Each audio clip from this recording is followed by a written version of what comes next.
साथियों नमस्कार। साथियों, वर्तमान स्थिति में हमें विद्यार्थियों का असेसमेंट पूर्ण किया जाना है। असेसमेंट पूर्ण करने के पूर्व हमें बच्चों का, विद्यार्थियों का ऑनलाइन एंट्री करना होगा। उस एंट्री को हम पढ़ई तुहर पारा के अंतर्गत गतिविधियों की एंट्री के माध्यम से करेंगे। इसके पूर्व हमें शिक्षक संबंधी विवरण पूर्ण करना होगा। यदि शिक्षक संबंधी विवरण पूर्ण हमने नहीं किया है तो विद्यार्थियों की जानकारी हम पूर्ण नहीं कर पाएंगे। तो सर्वप्रथम साथियों, आप शिक्षक विवरण दर्ज कीजिए। उसके पश्चात पढ़ई तुहर पारा के अंतर्गत गतिविधियों की एंट्री को टच करेंगे। यह विकल्प मेनू में शिक्षक के कार्य पर भी उपलब्ध है।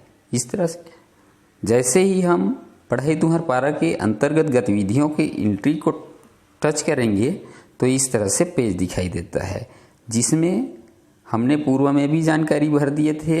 बहुत से शिक्षक साथी जानकारी नहीं भरे हुए थे।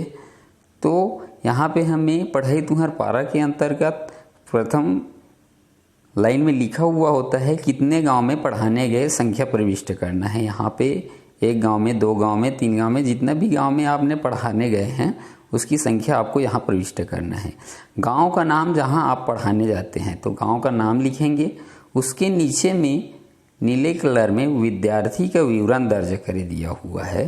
तो इस विकल्प को हमें टच करना है। जैसे ही हम इस विकल्प को टच करेंगे तो विद्यार्थी खोजे और नया विद्यार्थी जोड़े का विकल्प दिखाई देता है। नया विद्यार्थी जोड़े को हम टच करेंगे तो यहाँ पे सर्वप्रथम गांव का नाम चयन करने को बोला जाएगा। तो गांव के नाम को आप टच करेंगे तो आपके संकुल आश्रित जितने भी शालाएँ हैं, जितने भी ग्राम हैं, उन ग्रामों के नाम यहाँ पे दिखाई देगा। यदि आपके स्कूल ग्राम का नाम नहीं है तो अन्य को टच कीजिए।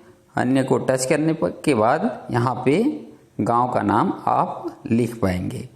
अब जैसे मैं इस स्कूल में जोड़ रहा हूँ तो यहाँ पे कक्षा का मेरे चयन करना है। कक्षा को जैसे चयन करूँगा तो उसके आगे विद्यार्थी का नाम लिखना है। विद्यार्थी के नाम लिखने के पश्चात जाति वर्ग का चयन करना है। जाति वर्ग को इस तरह से हम चयन कर लेंगे। उसके पश्चात माता पिता अभिभावक का नाम लिखना है। तो यहाँ पे हम अभिभावक का नाम लिख देंगे। उसके पश्चात लिंग का चयन करना है, बालक है कि बालिका है। तत्पश्चात विद्यार्थी का फोटो हमें इसमें डालना है। यह स्वैच्छिक है। यदि नहीं डालना चाहोगे फिर भी सेव हो जाएगा, सुरक्षित हो जाएगा। और यदि आप इसमें फ़ोटो डालना चाहते हैं तो इसका एक शर्त है, 50 KB से ज़्यादा फ़ोटो नहीं लेगा। तो इसके लिए आप क्यूरेडियस ऐप का भी उपयोग कर सकते हैं। बहुत से ऐप है, रिसाइजर ऐप है। तो इसके पश्चात इसे सुरक्षित कर दीजिए, फ़ोटो डाल लीजिए और सुरक्षित कर लीजिए। अब सुरक्षित करने के पश्चात सभी बच्चे का इसी तरह से हम एंट्री कर लेंगे। हम बच्चों की नाम एंट्री करने के पश्चात पुनः मेनू में जाएंगे। मेनू में जाने के पश्चात शिक्षक के कार्य में जाएंगे। शिक्षक के कार्य में जाने के पश्चात विद्यार्थी का असेसमेंट को टच करेंगे।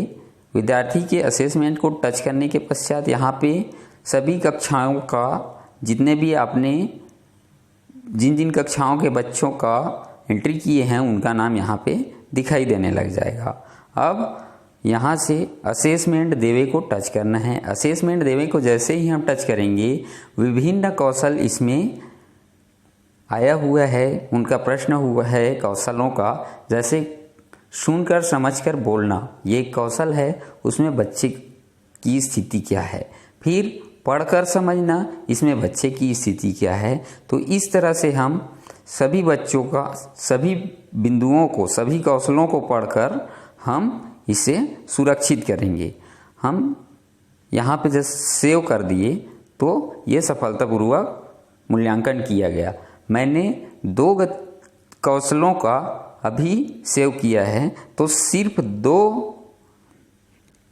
कौशल ही हरा कलर का होगा जिन कौशलों को मैंने सुरक्षित नहीं किया है वह लाल कलर में ही रहेगा। इस तरह से साथियों आप बच्चों को असेसमेंट पूर्ण करेंगे। आप सभी को बहुत बहुत धन्यवाद।